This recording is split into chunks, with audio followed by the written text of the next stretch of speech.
माझ्या शेतातून का जाता असं विचारल्याचा मनात राग धरून जामखेड तालुक्यातील वाघा येथील सौ सरस्वती सुभाष बारसकर या महिलेस शिवीगाळ करत मारहाण केल्यानं जामखेड पोलीस स्टेशनला अदखलपात्र गुन्ह्याची नोंद करण्यात आली। तक्रारदार सरस्वती बारसकर यांना योग्य न्याय मिळावा अशी मागणी त्यांनी केली आहे। सौ सरस्वती सुभाष बारसकर राहणार वाघा तालुका जामखेड जिल्हा अहमदनगर हे या आपल्या पती सुभाष बारसकर आणि आपल्या मुलाबाळासोबत वाघा इथं एकत्रित कुटुंबात राहत असून शेती हा व्यवसाय ते करतात। दिनांक 14 सप्टेंबर रोजी सकाळी स्वतःच्या शेतावर जात असताना त्यांना महादेव बबन बारसकर राहणार वाघा तालुका जामखेड या आपल्या शेतातून जात असता तुम्ही आमच्या शेतातून जाता मात्र तुमच्या शेतातून आम्हाला जाऊ का देत नाही असं विचारल्याचा राग आल्यानं महादेव बबन बारसकर यांनी शिवीगाळ करत मारहाण केली असल्याची तक्रार सरस्वती बारसकर यांनी जामखेड पोलीस स्टेशनला केली असून या संदर्भात पोलिसांनी संबंधित आरोपी विरोधामध्ये NCR म्हणजेच अदखलपात्र गुन्ह्याची नोंद केली आहे। मात्र संबंधित लोक हे गुंड प्रवृत्तीचे असून त्यांच्यापासून मला आणि माझ्या कुटुंबाच्या जीवितास धोका आहे, त्यामुळे वरील लोकांचा बंदोबस्त होऊन न्याय मिळावा अशी मागणी सौ सरस्वती बारसकर सह पती सुभाष बारसकर आणि मुलांनी केली आहे। माझे आई वडील शेती करत असताना शेती करतात मी बाहेर असतो कॉलेजला आणि माझा भाऊ पण शेतीच करतो।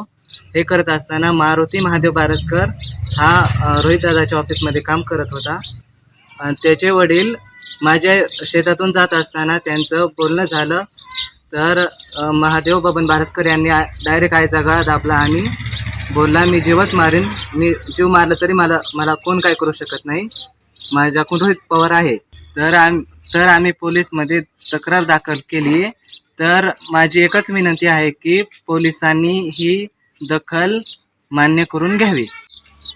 मी गेलतो तर हानीत होतं आणि ती रानात गेली आणि तिथून मी गेलो ते पळून गेला हाणून। मी तिथं अडलपलो तर पुन्हा हे आरलेलो मी पळालो, मी वर होतो दाऱ्यावर, मला माहितीच नाही हाणून म्हणून, नाही मी आधी गेलो असतो। आणि ते लगेच हाणलं त्यांनी, खाली पाळलं, मी जास्त ते पळून गेला, मी इकडं अडलपलो पुन्हा आम्ही तिला घरी नेलं आणि जामखेडा गेलो आणि तक्रार गेली आणि आमची तक्रार पोलिसांनी सतत आम्हाला मारहाण करतोय आणि आमची तक्रार पोलिसांनी घ्यावा, पुढून आम्हाला तिकडं पुढं बी जाऊन नाही देते, मग अशीच माझी विनंती। गुरुवारी सकाळ 7 वाजता मी रानात चालले होते। महादेव बबन बारसकर मागून आला, मला म्हणला रस्त्याने तू चालली, आम्हाला रस्ता मी म्हणलं आमच्या रस्त्याने जाऊ नको, आम्हाला रस्ता पुढं दे, आमच्या रस्त्याने जाऊ नको, आम्हाला रस्ता दिला तर आम्ही रस्ता देऊ, नाही तर आम्ही रस्ता देणार नाही। लगेच त्यांनी मला खाली पाडलं आणि वरी बसला आणि हाणतोय आरडा यायना वरडा यायना, कोणी जवळ माणूस नाही काय नाही।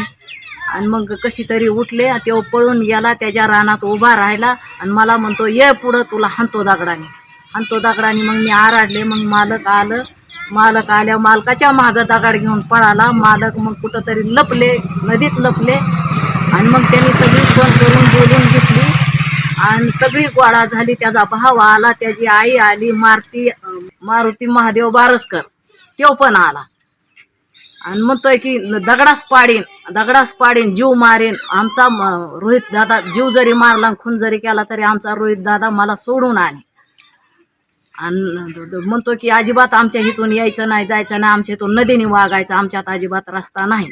मग मी आमची घरी कशी तरी आले, मग घरची पोरं नेली, मालक न्याला, पोलीस स्टेशनला गेलो, तक्रार दिली, पण त्यांनी काय दखल घेतली नाही, अजून काय दखल घेतली नाही, त्यांनी आमची दखल घ्यावा।